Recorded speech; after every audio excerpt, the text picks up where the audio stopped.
Welcome to Nerd Alert, officially, everyone. I would like to introduce, or reintroduce, if you are watching on Facebook Live, today's special guest, which is Hank Chen. Hank is an actor. You also may have seen him on many TV shows, which we're going to talk about more toward the end. A lot of TYT programs, too. A lot of TYT programming as well. We're a big fan of this guy. Oh, I'm a fan of you guys. Thank you. Thanks for coming in. Of We're going to talk first off with something that is a show that you don't watch. And if you do watch this show, which is Game of Thrones, and you have not seen season 6, episode 2, don't watch this because we are going to spoil the big twist right away. Also, what are you doing if you call yourself a Game of Thrones fan and you haven't watched potentially the most revealing episode so far, which is that Jon Snow lives.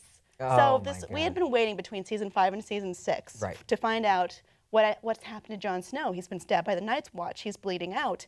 He's lying in the snow. He's dead. And you know what? He was dead. But now he lives again and has been resurrected. I'm trying so hard not to make a Jesus reference. I was just going to say, I was like, go. I'm pushing you to go there. I'm like, do it, Kim, do it. And you're like fighting the urge. And he's now Jesus Christ, who we all know. No. So basically, many people, we'd been raging back and forth. Yeah. Is it true? Could he possibly be dead? Is there any way he's alive? I've seen a lot of people in the comments section of this very channel say, no, he's dead. He's lying in the snow. And also, Kit Harington himself said that he's dead. Kit Harington lied to you, lied to all of you, lied to your faces, and to that he has something to say. I'd like to say sorry for lying to everyone. We wrote that in a very big font because that's a very short quote. So, yeah, he lied to you. You were lied to. Much like J.J. Abrams with Star Trek Into Darkness. That's not con. There's no way that's con. Surprise, it's con. And it's an interesting thing to talk about, which is it necessary for actors and directors and people who produce content to lie in order to keep the what makes it special, keep the drama alive?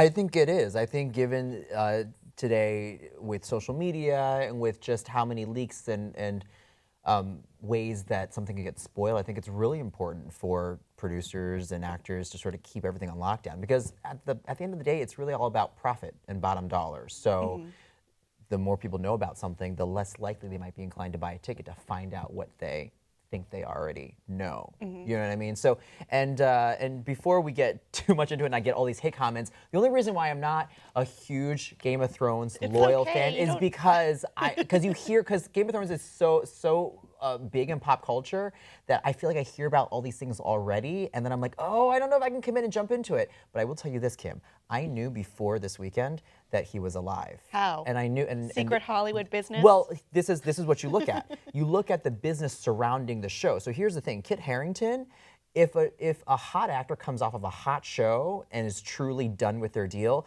their reps have a ton of projects lined up for them. He had nothing. Kit had nothing on IMDb. He wasn't on hold for anything. He wasn't booked on anything. We just had a pilot season. He should have received a ton of offers. He probably should have done a pilot if, he should have been locked into 2 or 3 other shows. He's young. He's not like taking time off to raise a family. So the fact that he didn't do that, I confirmed with another insider who was like, yeah, looks suspect. It seems like he's going to be back on the show. Oh, so you're using that outside logic. So that may actually confirm something for me. For something else? Oh, for The Walking Dead. With regards to who? What's his name? The guy who plays Glenn Rhee. Stephen Young. Stephen Young, yeah, my buddy, yeah. He's your buddy? We used to do comedy together in Chicago. I mean, look at him and look at me. No, just kidding. Please, I'm happy where I am. But yeah, all the Asians in Hollywood know each other. He has a lot of things on his docket, right? And a lot of people were wondering, oh, is he going to die? But then you could still be an actor and work on a show and work on other projects. I mean, he has movies though. What he has is different. Like if Steven had truly been off Walking Dead, he would have been offered multiple pilots just, this past season and probably been attached, and we would have seen press with him shooting. He would have been recurring on How to Get Away with Murder. He would have started to show up on a bunch of other hot shows because that's where he's at. An independent film or like a producing credit on something else, that can be worked into a television schedule, especially with a limited series run like The Walking Dead. Well, we have a television insider here because You do? I didn't know that stuff. Well, I thought like this is suspicious. Maybe he is off the show. Guess he's not. I mean, we also have, if you look at Game of Thrones, like Sophie Turner, who is Sansa, one of the main characters, is off doing X-Men as well. So it's possible. I guess we have to look more at movies versus TV then, huh?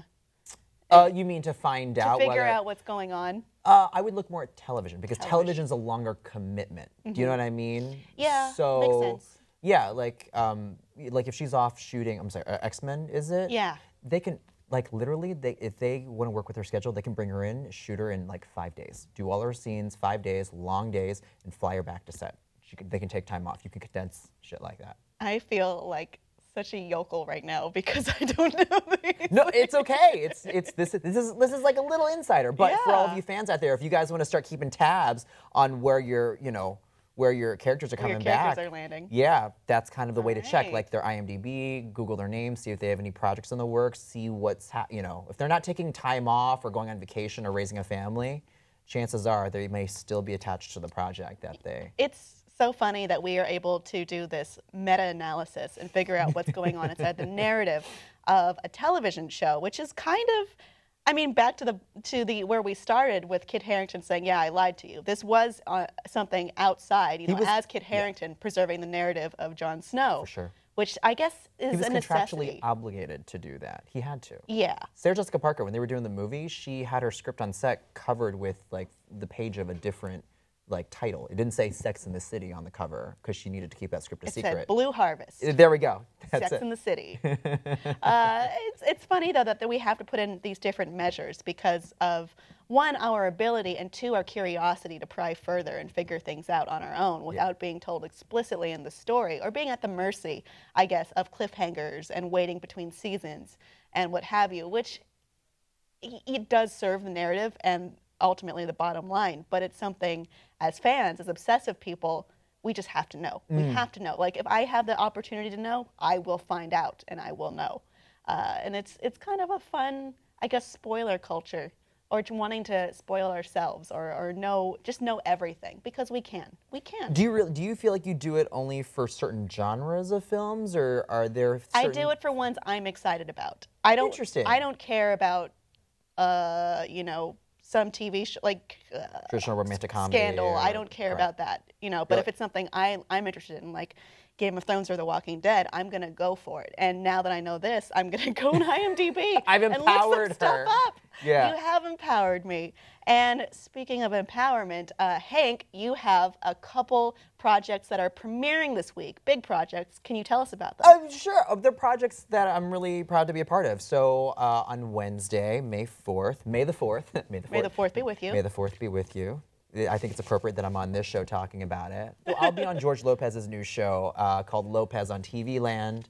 I'll show up for a couple of episodes for the rest of the season, and then you will also see me on Friday, the 7th, on Netflix's Grace and Frankie. So that's Lily Tomlin and Jane Fonda's show. That's Just awesome. a little Season role. 2? Season 2. All right. Really happy about that. That was a really good first season. You were also on Transparent. On Transparent, first season of Transparent. I thought you were going to Amazon. say that, but Grace and Frankie is also, one of these other really big deal, good production value, on-demand shows. Yes.